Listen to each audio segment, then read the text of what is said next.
When you think of the ARPG genre, what's the first game that comes to mind? Diablo? Path of Exile? Have you ever heard of Last Epoch? If you've been following the genre for some time, you may have heard that this indie game is being built to follow in the footsteps of the big boys, and so far, it's looking pretty damn good. Last Epoch is a hack and slash ARPG that built its roots in the design of the games that have come before it. It takes the best parts of popular ARPGs like Path of Exile and builds on it, sometimes taking a system and simplifying it, other times keeping the system exactly the same, but introducing UI elements that make it more accessible to first-time players like me. But does simplifying everything make for a better ARPG, or does the pruning of the complexity take away too much player agency and make for a shallow experience? Welcome, ladies and gentlemen, to A Casual Review, a series where I test and review popular games so you can decide if you want to try them out. In this video, we're going to be taking a look at Last Epoch, a new ARPG by 11th Hour Games. And I'll tell you right now, straight up, this is a fundamentally perfect game. Thanks for watching, like and subscribe, see you in the next one.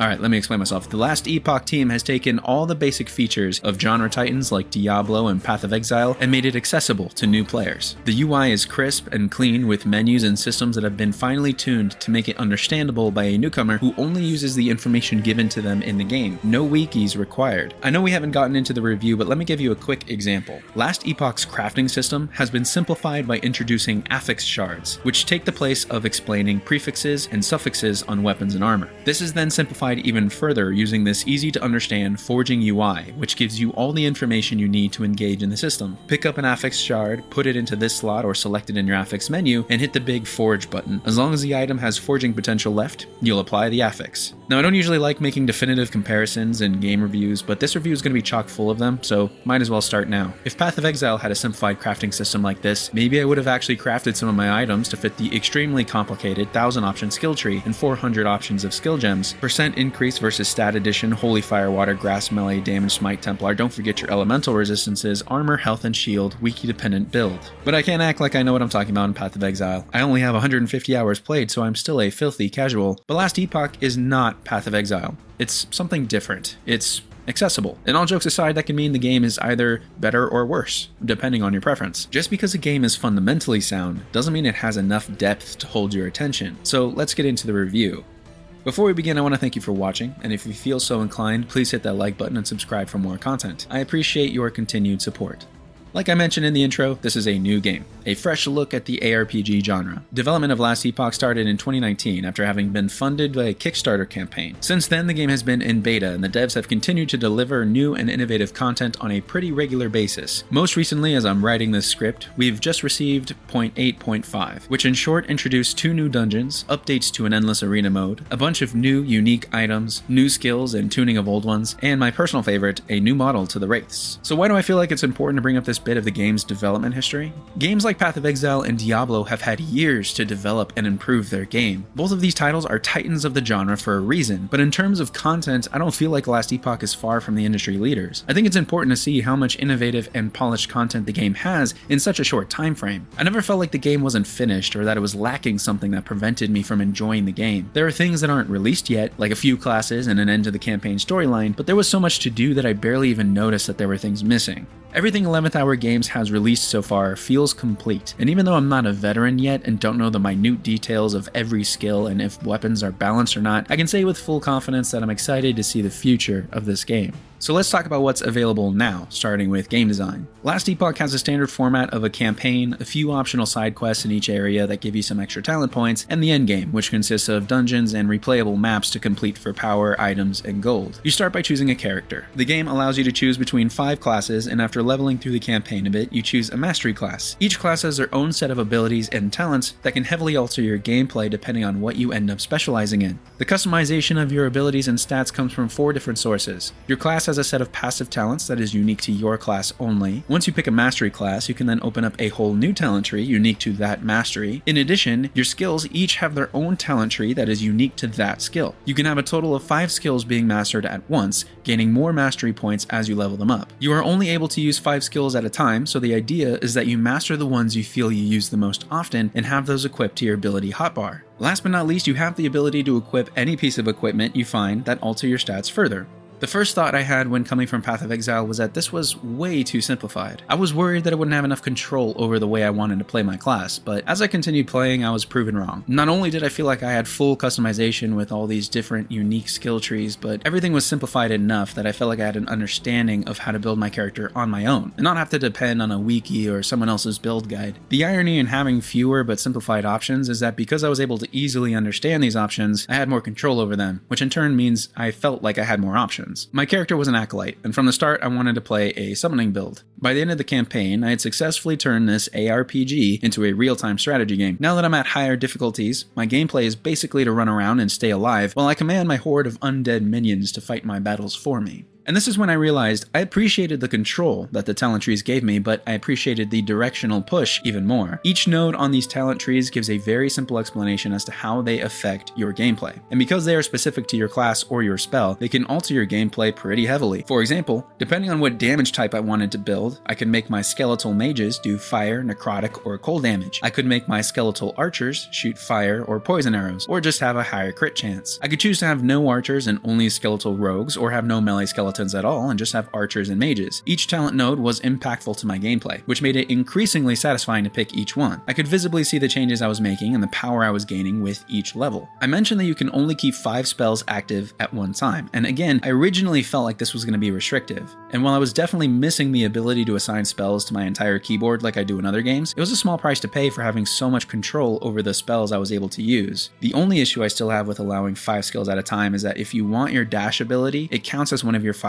active spells. So for me, it was a hard choice between fluid mobility or extra power to my undead army. So in short, character and build customization, crafting, even the endgame content has been completely dumbed down. And that's really for people like me, who have a hard time committing to a game that requires too much studying to play. I love Path of Exile, but it took me 3 full campaign runs and 100 hours to understand how to build a viable character, and I'm still struggling to complete endgame content. And I'm going to keep repeating this because if you've played Path of Exile, I'm sure you've already noticed a ton of similarities between the two games. To me, these are two completely different experiences.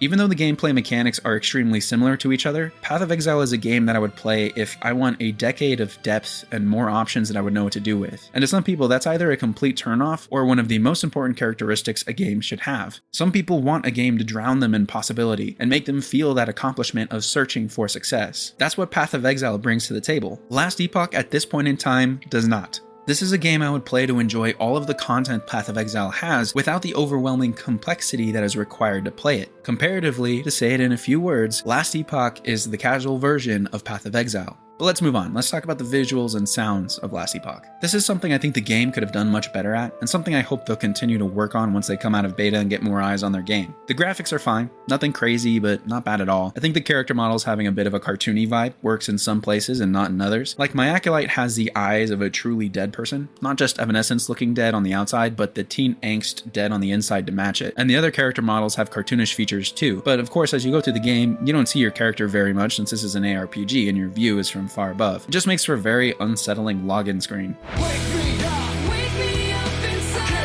Visually, enemies are pretty interesting and unique, some being a spin on popular fantasy creatures like the Nagasa being snake people. Bosses are the same. I appreciated how detailed the bosses were and how they generally tied into the story. I personally didn't see them too much since my build required me to be at range most of the time, so my camera was never centered on the boss, but from what I did notice, none of them seemed particularly bad. The main visuals that you'll notice are the environmental details, and this is where the cartoonish design fits a bit better. Each location is vibrant and colorful, and while they don't have intense detail everywhere, there is enough to make them feel like a living, breathing world. I appreciated how different each location is from each other, with the campaign literally sending you through different eras in time to fight gods and do the whole hero thing. And the endgame takes place around the world too, so you have reason to go back to places you've already been to try out a dungeon or the endless arena. Even the replayable maps portion of the endgame is in a conceptually fascinating zone called the End Time, which is basically the world at the end of time when everything is destroyed by the void and the last humans are clinging to existence. Just look at this place. Humanity is living on broken rocks suspended in the space above a wormhole-like thingy. How cool is that? The sound design has some highs and lows. I appreciate that an indie game funded through Kickstarter has voice acting at all, and Last Epoch does have voice acting. The ambient music is done well and matches the tone of every zone. It adds to the epic feel of boss fights or gets you in the mob killing mood. The only sounds I felt lacked a bit was with the spells and abilities. I was a necromancer, so maybe this is just because the abilities didn't have much flair, but whenever I casted a spell, I felt like the animation and responsiveness was on point, but there was no satisfying sound effect to make me feel like I was actually making an impact. So other than the incessant punches and arrows of my minions, I actually didn't have many sound effects during combat. A small issue, but I do hope the team adds in something to match the high quality of the combat as a whole. As for gameplay, like I mentioned before, you go through a story campaign and complete side quests along the way, unlocking talent points, sorting through massive amounts of loot, and fighting intense boss fights in almost every single map. There's a satisfying quick pace to the game that takes you through different detailed environments constantly and doesn't let anything get stale. At no point in the game did I feel like I was bored or just tired of killing the same minions in the same map. Most of the maps were short and instead focused on getting you to the next big boss fight. In that way, the hordes of minions seemed more like a way to establish the atmosphere and provide a bit of challenge to prepare you for the next big boss fight. And the boss fights were amazing and challenging as well. Each boss has its own design and varying mechanics, so you rarely had downtime within a boss fight. Some of the mechanics can be cheated with a summoning build, since all you would have to do is focus on moving around and not getting hit. But even with this easy mode, it still took me a couple tries to finally beat the big snake lady, since she had mechanics that directly targeted me and not my minions.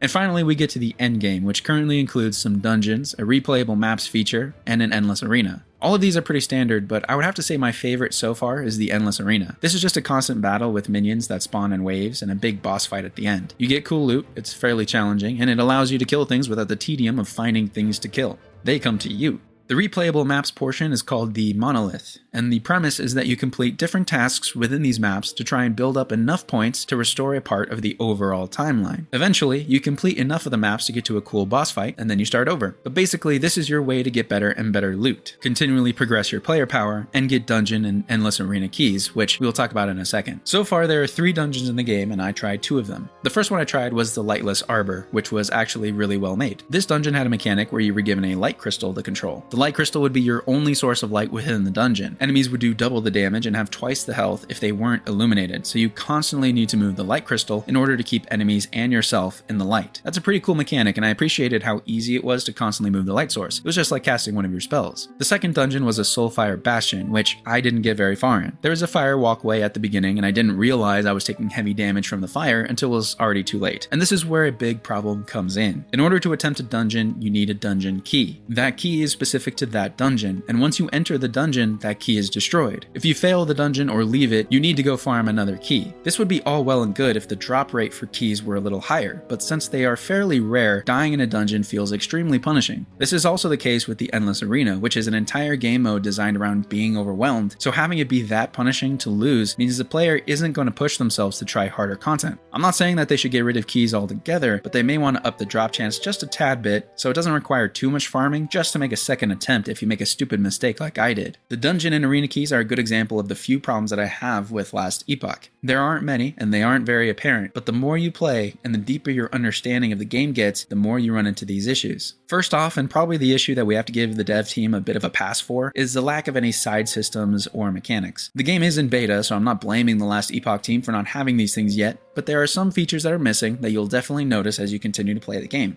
There's no multiplayer yet. You actually can't see any other players at all, which also means that there's no trading. Other than a chat box, the game is basically single player right now. The campaign itself is very linear, with no side systems to break up the storyline and side quests. For example, Path of Exile has the Rogue Harbor or the Beast Menagerie that they introduced in post-release expansions. Like I said, Last Epoch is in beta, so they shouldn't be expected to have stuff like this yet, but it's just something to be aware of. The end to the campaign and transition to endgame is very abrupt right now. I realize they haven't finished the storyline yet, but basically you are just told that the story will continue soon, and in the meantime just start doing this monolith stuff instead. Another issue I found, which didn't really affect me until the endgame, is that the loot that drops from mobs is pretty insignificant unless you get lucky and drop a unique item. I ended up just making my own loot filter, which yes, you can do very easily in Last Epoch, to hide all the items of the bottom 3 tiers. The loot filter makes it easier to sort and hide all these items, but it doesn't solve the main issue. If you don't run into more powerful items, it's not too clear how you're supposed to progress your main weapon and armor other than crafting. I never felt like bosses gave me better loot than random minions in the world did. Maybe more of it, but nothing special. The last issue I took note of so far in my Last Epoch experience is that there is a gold currency system that is given no context until I assume you eventually spend it on things much later in the game. To be honest, I haven't really run into a reason to use gold, other than one time to buy a shield which cost me nothing compared to the gold I had saved up just by leveling through the campaign. It's not like the gold takes up any space in my inventory, and I appreciate that all the items have a value to them, but if I'm going to need this gold eventually, it would be nice to have some context as to how much gold is worth. In Last Epoch, the only context you're given as to the worth of your money is to buy weapons and a few crafting runes from the one vendor in every camp. and the prices are so low that you're never in need of more money. So I'm curious to know why we are given so much gold in the first place. I'm worried that later on in my gameplay, I'm going to eventually run into a need for absurd amounts of gold. Hitting a player with a surprise need for an intense gold farm may drive players away.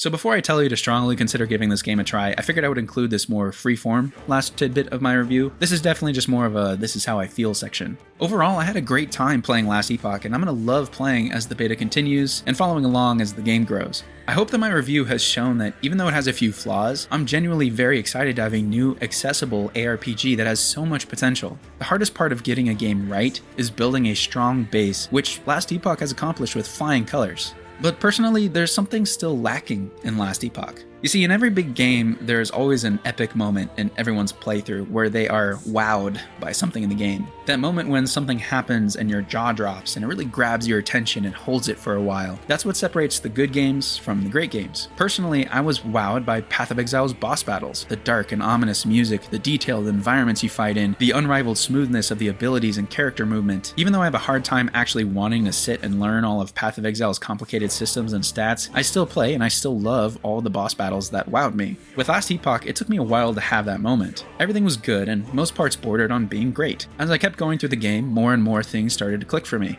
But nothing wowed me until I got closer to the endgame. What really grabbed my attention up front was my character and how I was able to make exactly what I wanted in a necromancer.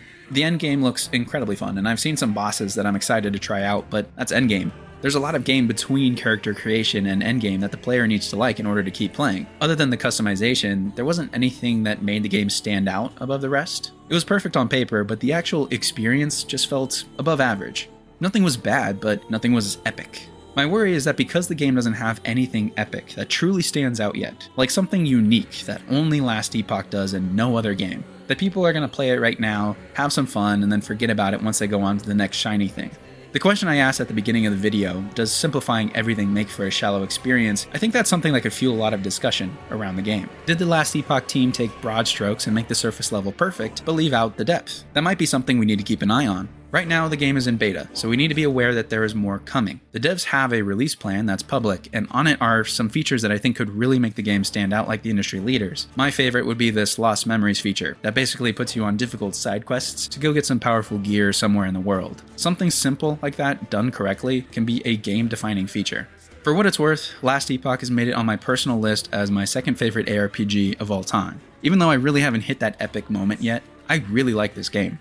I enjoyed my time playing, and I plan to start playing my character as a Void Knight soon, so if you're wondering if you should give this game a try, it's $35 on Steam and there's hundreds of hours of content already available for you. No microtransactions except for a cosmetic shop that may be coming down the line, no extra expansions or subscriptions, no hidden fees. It's a one-time purchase, and you have access to what could be the next big ARPG. 11th Hour Games has definitely got me excited as a customer, and I sincerely hope that you'll give it a try too. I promise I'm not sponsored, but most importantly, I hope you enjoyed the video. Leave a like if you liked it, and subscribe for more casual reviews. I hope you enjoy your Last Epoch adventures, and I can't wait to see what we talk about next.